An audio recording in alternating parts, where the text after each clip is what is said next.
Welcome to the Fearlessly Inspired podcast. We are two military veterans ready to lead, empower, and inspire women in all areas of life. We are proof that your past doesn't have to define you and your circumstances don't have to hold you back. We are your hosts, Courtney and Barbara. Welcome to the show.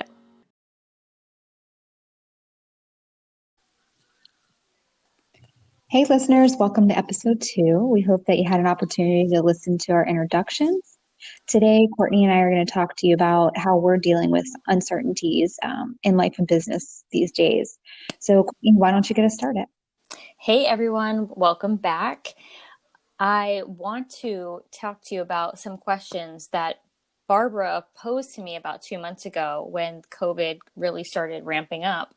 So about 2 months ago, Barbara, in all her spontaneous wisdom, posed these questions to me about quarantine and about life and business. And so we wanted to share some of those thoughts with you today.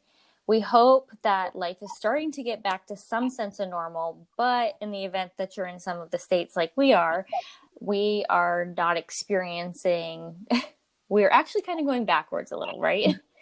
So in the event that we kind of go through the similar situation, either right now or in the future, we figured we'd still chat about these questions. And so the first question was, what is one of 3 things that you would do in your personal business to adjust to this new normal? So Barbara, what was one of the things that you would do to adjust, or did you do, or you're about to re-implement? So it's really funny, Courtney, because my biggest thing, I think, for this one specifically is that to maximize your time. And you've kind of highlighted on it already, but, on the onset of COVID, my family and we actually, were in the process of moving. And so we're in the midst of a huge renovation. And on top of that, I work for healthcare. And so there's very little time, within the days. And so really trying to maximize my time is so important.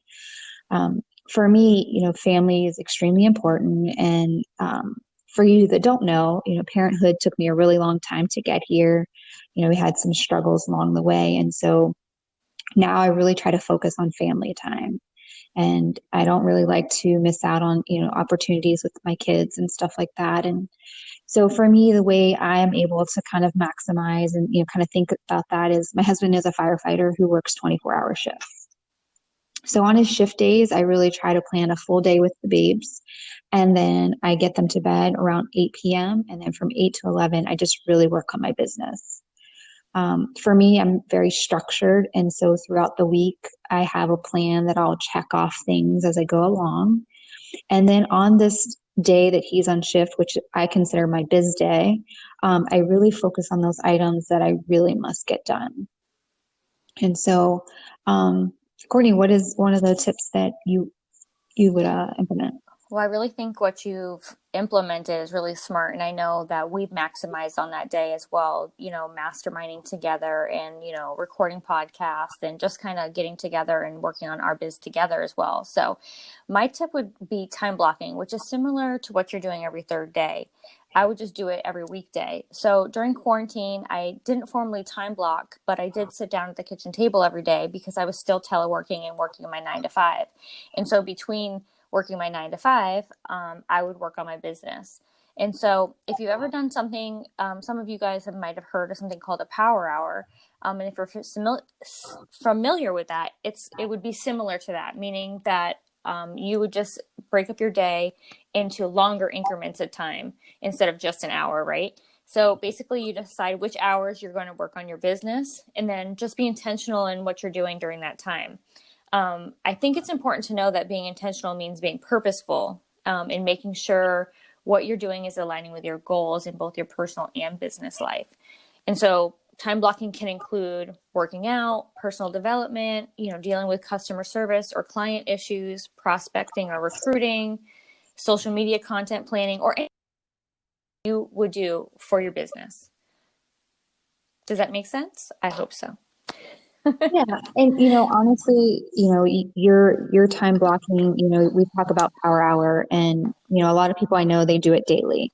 And for me, I pump in those 3 to 4 hours, on those every third day, or, if he picks up an overtime shift. So I highly, highly agree with, everything that you said. It's just really making sure that you're very intentional and about the things that you're doing. No, And absolutely. so Courtney, one of the other questions I asked, and I think this is a good, segue in, is what would you change, or what have you implemented to allow yourself some me time? Because you're talking about your business, so what's that me time that you're allowing? Yeah, so I definitely would schedule I scheduled in personal development over the last few weeks, and have been focusing really, excuse me, on getting up a little bit earlier, making a cup of coffee, going outside, and my backyard is like really nice and it has new furniture, and so I have like a nice view back there. So I've really been going back there and either doing a little bit of meditation or just reading personal development from one of the books that I'm currently reading, which is probably one of three. So, but it's funny. My boyfriend asked me today, "Do you ever get tired of listening to personal development?" And I was like, "No." I was actually listening to Tony Robbins, and it kind of brought up something. He said, "In order for things to change, you must change. In order for life to be better, you must be better." And so I think that's why listening to personal development is really important, because we have to train ourselves to be better. And I'm just constantly wanting to get better. So, Barbara, what have you implemented? So, I think we're, along this path, we're going to be very similar in the things that we're doing, right? Of, And of so, course. um, in we're quick to get up in the morning and forget about that, cup of coffee and how much that really means. And so for me, I really wanted to take back my morning. I felt like if I could just have something accomplished before my kids or my family wake up, that I would feel a little bit more better, and my day would get started off right. And so I think roughly about a month ago, uh, I decided to take back my morning, and I started a group, about taking back your morning. And for me, taking back my morning is really spending some time with God, because I feel like that's important to me. And honestly, I can really tell when I don't do that. My day Mm-hmm. doesn't get started off right. I feel flustered. So I really try to make sure that I invest some time, alone time, with that and with my devotional. And so that's, probably about a 30-minute time slot that I try to block for that in the mornings. And then I try to get my workout in with my accountability group. And, those two things are so huge that when I feel like when I kick those two things off in the morning before the family wakes up, I feel accomplished. And so, and then throughout the rest of the day, I really, as things go wrong or things come up, I'm able to kind of reflect back on those things that read in my devotional in the morning. And then on top of that, just throughout the day, I really try to kind of keep my mind positive and fulfilled with some different podcasts.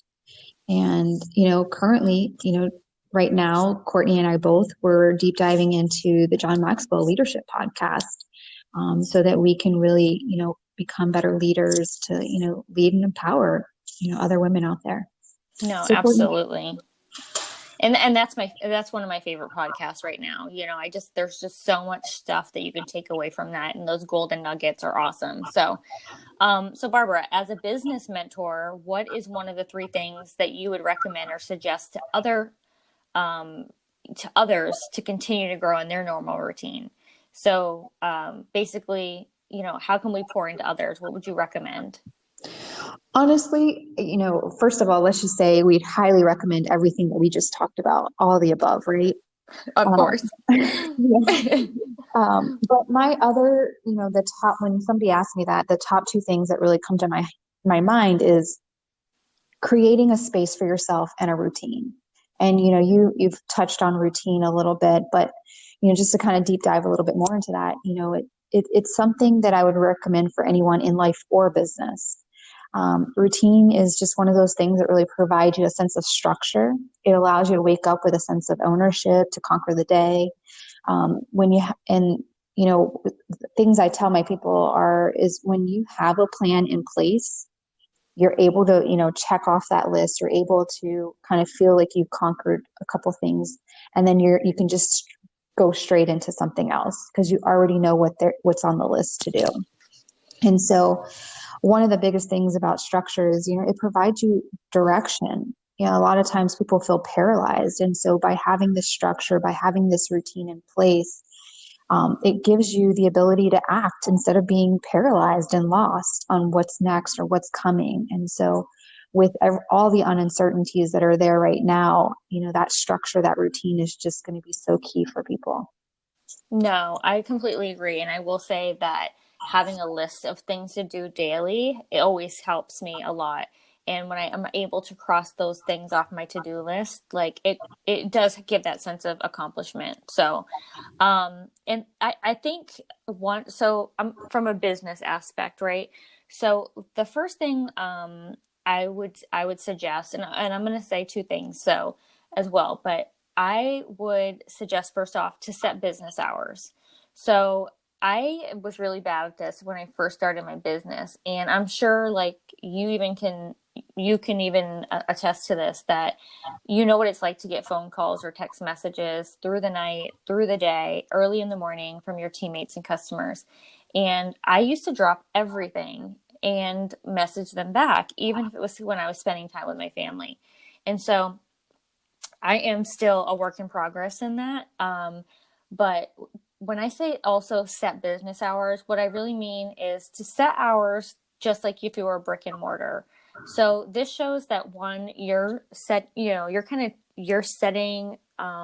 your hours for you and your business, and that you respect your time and that other people should respect your time as well. So you can have that me time that we talked about, or you can have that time with your family, because I'm sure even you want to have that time with your husband when he's not on shift. Like Absolutely. you're taking advantage of it when he is on shift, but when he's not on shift, you guys want to do stuff as a family. And so that's definitely the main thing that I would say. And then the other thing, when I talked about time blocking earlier, was that when you're time blocking, assure that the activities on your schedule that you're working on a daily basis are income producing. Because I see so many people that they use that time, like they block out time for their business, but it isn't income producing activities. It's just like simple things like posting on Facebook, or just doing stuff that doesn't really make sense and isn't going to bring the income in. So what are the activities that are going to bring you income? So examples could be like starting new conversations with customers, following up with prospects and customers, who've shown interest before. Follow up with people you've sent samples to, or who've watched a video, or have, you've given them some kind of tool to kind of take a look into what you're doing. Do virtual parties, because obviously we can't meet in person right now. So, and host events virtually. And then help your teammates do the same thing. So in all of these things, it might look different for you guys because you might be in a different business than I am, or Barbara is. But whatever that income producing activity is for your business, like make sure you're scheduling those into your time blocking. So yeah.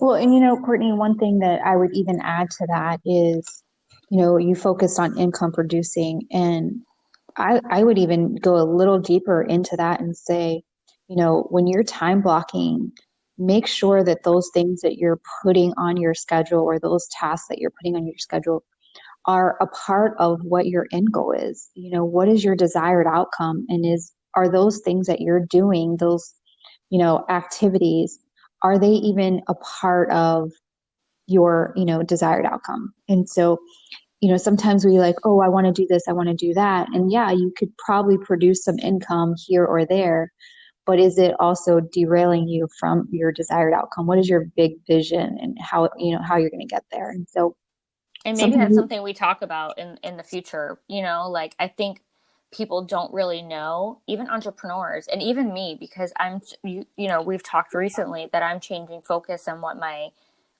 my end goal is. And so even me, like I have to reevaluate what I'm doing every single day, because is it going to meet what the purpose and the direction I'm going? And if it's Absolutely. not, then I'm wasting time because the goal continues to get farther away than closer. Right. So No, absolutely. And you're going through that life change right now. Just hitting your retirement. So I think that, for you, this is hitting home, right? I mean, oh, for it, sure. it, you have to now think about all those things are going to help you grow in this new life that you're about to go into. And I, so I think I just got goosebumps. So, with all that said, that does end our podcast. So, we do thank you for listening, and we hope you enjoy. You'll join us for our next episode on personal growth, actually. Um, as far as this episode, we'll be both publishing a blog on the 3 tips for the different questions that we talked about today. You can find my blog at www.isparkleglitter.com. And for Courtney's blog, you can find it at www.fearlesslyfreckles.com.